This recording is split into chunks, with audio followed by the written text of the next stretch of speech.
शलमणि त्रिपाठी जी, आपसे शुरुआत करते हुए, अब बीजेपी की ओर से प्रधानमंत्री नरेंद्र मोदी लगातार ये बोल रहे हैं कि एनडीए मिशन पर है, जबकि जो यूपीए या मौजूदा इंडिया गठबंधन वो कमीशन के एजेंडे पर लगी हुई है। लेकिन प्रियंका गांधी, सोनिया गांधी समेत तमाम बड़े नेताओं की ओर से यही सवाल पूछा जा रहा है कांग्रेस पार्टी की ओर से कि लोकतंत्र खतरे में है, दो मुख्यमंत्रियों को जेल में डाल दिया गया है और इसके जरिए आखिर क्या बताना चाहती है बीजेपी? 10 साल का हिसाब दीजिए, उनका ये कहना है। इधर उधर बातें मत घुमाइए। शलमणि त्रिपाठी जी,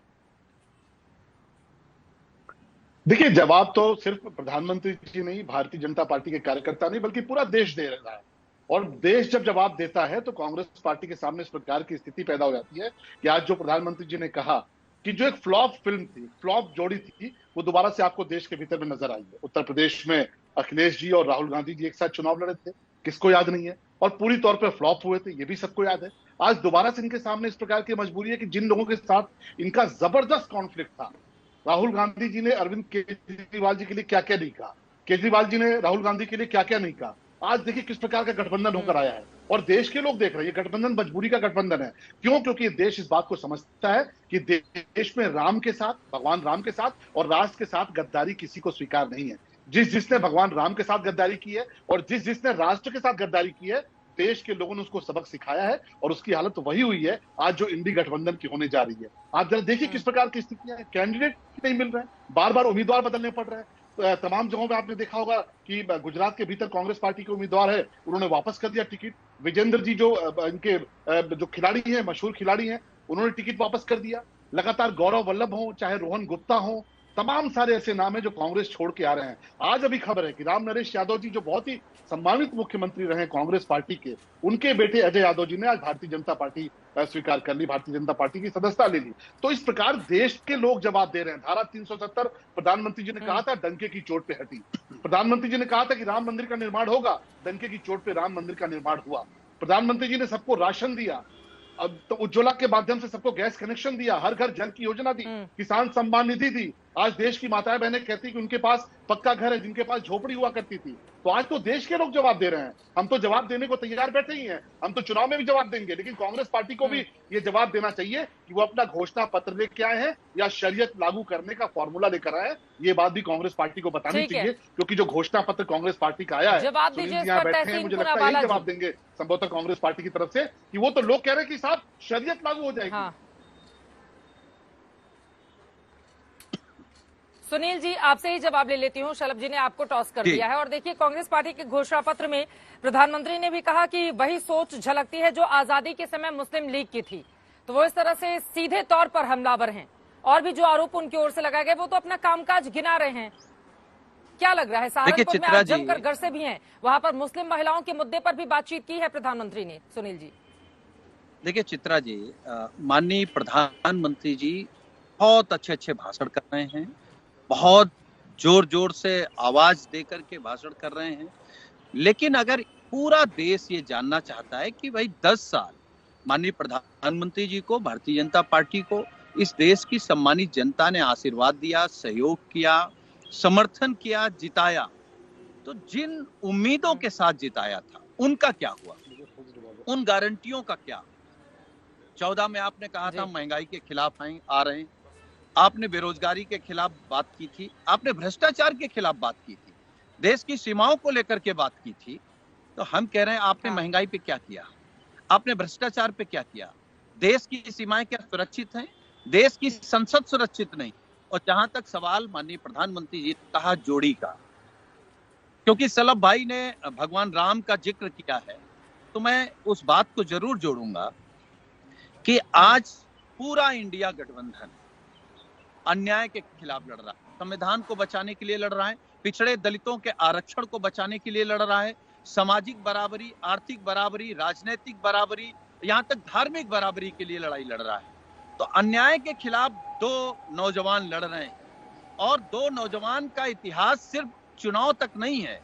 जब रावण के खिलाफ लड़ने भगवान राम गए थे तो उनके साथ लक्ष्मण थे, जब कंस को हराने कृष्ण गए थे तो उनके साथ बलराम थे। तो ये दो नौजवानों की जोड़ी ने रावण को भी हराया है, कंस को भी हराया है। और हम ये कह सकते हैं कि जो लोग भ्रष्टाचारियों को अपने साथ ले रहे हैं, जो लोग झूठ बोल रहे हैं, जो संविधान बदलना चाहते हैं, जो पिछड़े दलितों का हक छीनना चाहते हैं, जो किसान की बात नहीं सुनना चाहते हैं, बेरोजगार की बात नहीं सुनना चाहते हैं, महिलाओं की बात नहीं सुनना चाहते हैं, ऐसे घमंडी लोगों को और घमंडी दल को यही दो नौजवानों की जोड़ी हराएगी और भारत को एक नई दिशा में ले जाने का काम करेंगे। अब दो नौजवान कहाँ हैं? यहाँ पर इंडिया गठबंधन में तो न जाने कितने जवान जुटे हुए हैं, अब दो कहाँ हैं? इस पर आप जवाब दीजिएगा, लेकिन शलभ जी उन्होंने जो आरोप लगाया आप लोगों के ऊपर, उस पर जवाब दिया आप। हाँ देखिए, मैं तो कहता हूं कि कितनी सुनील जी ने कितनी अच्छी बात कही कि ये सबको न्याय देना चाहते हैं। अब जरा देखिए ना, आजमगढ़ से चुनाव लड़ने के लिए कौन मिलता है? धर्मेंद्र यादव मिलते हैं। इनको बदायूं से चुनाव लड़ने के लिए कौन मिलता है? शिवपाल जी मिलते हैं, शिवपाल जी के पुत्र मिलते हैं। हमारे सुनील यादव साजन को मौका नहीं मिलता, ये टीवी डिबेट पे बैठ के लड़ाई लड़ेंगे, इनको चुनाव लड़ने का मौका नहीं मिलेगा। डिंपल यादव जी चुनाव लड़ेंगी, अभी देखिएगा 2-4 दिन में तेज प्रताप यादव जी भी आ जाएंगे। ये तो इनका न्याय है। देखिए ये किसको न्याय दे रहे हैं और किस प्रकार की स्थिति उन्होंने पैदा की। भगवान राम का नाम लिया आपने सुनील जी, बहुत अच्छी बात है, लेकिन आपको इफ्तारी खाने की फुर्सत मिल गई ना, इफ्तारी खाने तो आप जा रहे हैं, लेकिन भगवान राम का आमंत्रण आया था, आपने किस प्रकार से ठुकराया, आपने किस प्रकार से मना किया, राहुल गांधी जी ने किस प्रकार से ठुकराया, ये भी देश देख रहा है कि देश ने देखा किस प्रकार आपने भगवान राम के साथ भी द्रोह किया। राष्ट्र के साथ तो जो द्रोह किया ही, और राष्ट्र के साथ द्रोह करने की बात हम इसलिए कहते हैं कि कांग्रेस पार्टी वो पार्टी थी कि जब धारा 370 हटी, इस देश का हर एक वफादार नागरिक खुश हुआ, तब कांग्रेस पार्टी की भाषा राहुल गांधी की भाषा इमरान खान की भाषा से मैच कर रही थी। जो भाषा इमरान खान बोल रहे थे वही बात राहुल गांधी बोल रहे थे कि धारा 370 बहाल करेंगे, और आज भी राहुल गांधी इस पर अड़े हुए हैं। आज भी न्याय यात्रा लेकर गए, आज भी उनका जो घोषणा पत्र आया उसमें वो कहते हैं कि साहब हम इन चीजों को बहाल करेंगे। तो क्या इस देश को धारा 370 वापस चाहिए? क्या इस देश को बुर्का चाहिए? क्या इस देश को शरीयत चाहिए?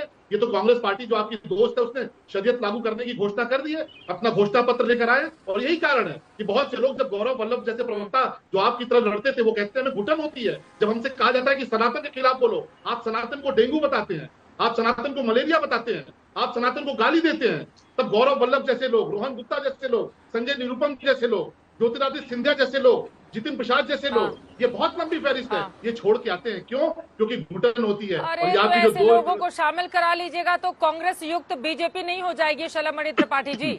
अब तो पहले तो कांग्रेस से इतना परहेज था, अब तो बड़ा मुश्किल हो जाएगा हम लोगों के लिए भी, पूरा का पूरा कांग्रेस युक्त भारतीय जनता पार्टी। लेकिन आपने जो कहा है उस पर जवाब दीजिए। वो कह रहे हैं कि दम घुट रहा है मौजूदा वक्त में सनातन को लेकर जिस तरह की टिप्पणी करने के लिए कहा जाता है इंडिया गठबंधन की ओर से, इसी कारण से जो तेज तर्रार नेता थे वो इंडिया छोड़कर अब दूसरे पाले में चलते हुए चले जा रहे हैं। सुनील जी देखिए चित्रा जी, मैंने बीजेपी के प्रवक्ता की सारी बातें सुनी है, मैं एक एक बात का जवाब दूंगा। जहां तक सवाल घुटन का है, बयान का है, तो आप भी जानती हो, पूरा देश जानता है कि जिस पर सीबीआई, ईडी, इनकम टैक्स की टीम लगा दो, जो चाहो सो बयान दिला दो। जहां तक सवाल आस्था का है, भगवान राम का है, तो भारतीय जनता पार्टी के लोग भगवान राम को केवल एक नजरिए से देखते हैं। भगवान राम को अगर जानना है तो तुलसी के राम को जानो, कबीर के राम को जानो, अगर उनको जानना है तो केवट के राम को जानो, उनको अगर भगवान राम को जानना है तो सबरी के राम को जानो। जब पूरे सब भगवान राम को आप जानेंगे तो इस तरीके की भाषा आप नहीं इस्तेमाल करेंगे। अगर भगवान राम को सच में जान जाएंगे तो मैं कह सकता हूं सलाम भाई, आप भारतीय जनता पार्टी छोड़ करके समाजवादी पार्टी ज्वाइन करेंगे और सर्व समाज की बात करेंगे, सबकी, गरीब की, अमीर की। अब उत्तर प्रदेश में आप तो विधानसभा में भी हैं, उत्तर प्रदेश में पिछड़ों का हक छीना जा रहा, उन नौजवानों को नौकरी आपकी सरकार नहीं दे रही है। आप चाहते हुए भी, आप अच्छे पद कर रहे हैं, आप जान रहे हैं कि उनके खिलाफ अन्याय हो रहा, सिर्फ इसलिए अन्याय हो रहा है कि वो पिछड़े हैं। आप लेकिन अपने दल में नहीं बोल सकते, लेकिन अगर हम होते तो हम अपनी सरकार में ये बात रख सकते थे। आपने कहा कि सुनील साजन नहीं लड़ेंगे, आप हमको जानते हैं, छात्र राजनीति के समय से जानते हैं। मैं छात्र संघ का उपाध्यक्ष रहा, छात्र संघ का अध्यक्ष रहा, मैं प्रदेश का अध्यक्ष रहा, यूथ का मैं राष्ट्रीय अध्यक्ष रहा, और कम उम्र में बिना पारिवारिक बैकग्राउंड के हम उच्च सदन में 6 साल रहे। तो किसने भेजा? समाजवादी पार्टी ने भेजा, नेताजी ने भेजा था, माननीय अखिलेश यादव जी ने भेजा था। और मैं दावे के साथ इस कार्यक्रम में आज तक पे कह रहा हूँ, छात्र नेताओं को और छात्र नौजवानों को जिनकी कोई विरासत नहीं है, सबसे ज्यादा अगर राजनीति में मौका कोई देता है तो वो समाजवादी पार्टी है। चित्रा जी 5 सेकंड। ठीक है, आप शलभ जी जवाब दीजिएगा। दो और मेहमान हमारे साथ जुड़े हुए हैं, जल्दी जल्दी उनकी भी टिप्पणी मैं ले लेती हूँ। धर्मेश जी, आपके पास आते हुए 2019 के चुनाव में तो समाजवादी पार्टी के साथ मिलकर बीएसपी ने कमाल का प्रदर्शन किया था पश्चिमी यूपी में, लेकिन इस बार जिस तरह की ताकत झोंक कर रखी है प्रधानमंत्री जी ने, और उनका ये कहना है कि 370 सीटें जीत रही बीजेपी को रोकना ही एकमात्र मकसद है इंडिया अलायंस का, क्या टेक है इस पर आपका? वही बीएसपी दूसरी तरफ जो चुनावी मैदान में है वो 3 में 13 में कहां दिखाई दे रही है? धर्मवीर चौधरी जी। चित्रा जी, ये कांग्रेस के लोग प्रधानमंत्री जी से 10 साल का जवाब मांग रहे हैं, लेकिन मैं कांग्रेस के लोगों से 60 साल का जवाब मांगना चाहता हूं कि 60 साल में वो कौन सी नीतियां थी कि कांग्रेस को जो है 3 फुट जगह भी पूरे भारत में नहीं मिल पा रही है, और ये जो है अपने पैर जमाने में नाकाम हो गए हैं, जनता का विश्वास जीतने में नाकाम हो गए हैं।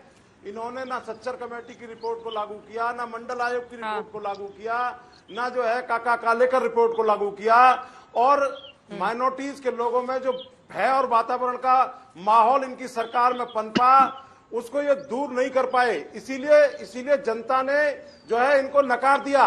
और आज अभी मैं भाई साजन जी की बात भी सुन रहा था, तो ये गाजियाबाद से गाजीपुर के जो गिरगिट है ना, वो भी ये सोच रहे हैं कि हम तो रंग बदलने में ना वैसे ही बदनाम है।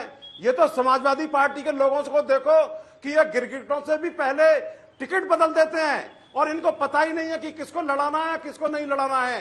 तो आज जो विपक्ष की स्थिति चित्रा जी पूरे देश में और खासकर उत्तर प्रदेश में मैं देख पा रहा हूं, उसमें जो है विपक्ष नाकाम हो गया है। हाँ, एक नेता है बहुजन समाज पार्टी की, हाँ। वो जरूर कॉन्फिडेंट है अपनी जगह। उन्होंने इस नाकाम एनडी गठबंधन को नकार दिया, और उन्होंने अपने बलबूते पर पूरे प्रदेश में और पूरे देश में चुनाव लड़ाने का काम किया।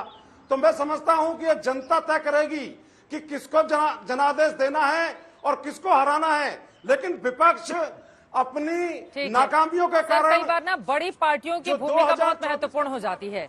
यकीनन उत्तर प्रदेश की बहन मायावती जी एक बहुत बड़ी नेता है, इससे इनकार नहीं किया जा सकता, लेकिन इसका दूसरा पक्ष ये भी है कि 2014 में अकेले चुनावी मैदान में वो जाकर देख लें, एक भी सीट नहीं जीती। समाजवादी पार्टी के साथ आती है तो सपा भले ही 5 पर रह जाती है, बीएसपी 10 सीटों पर जीत हासिल कर लेती है। और हम सब ने ये भी देखा है कि 2019 में बुआ बबुआ का गठबंधन हुआ और 1 महीने के अंदर ही टूट गया। तो आप लोग पहले तो तमाम मंच शेयर करके लोगों के वोट हासिल कर लेते हैं, और 1 महीने भी की देरी नहीं होती है, आप लोग अपना गठबंधन तोड़ देते हैं। आप सोचिए जिस जनता ने गठबंधन को वोट दिया होगा उसकी स्थिति क्या रही होगी।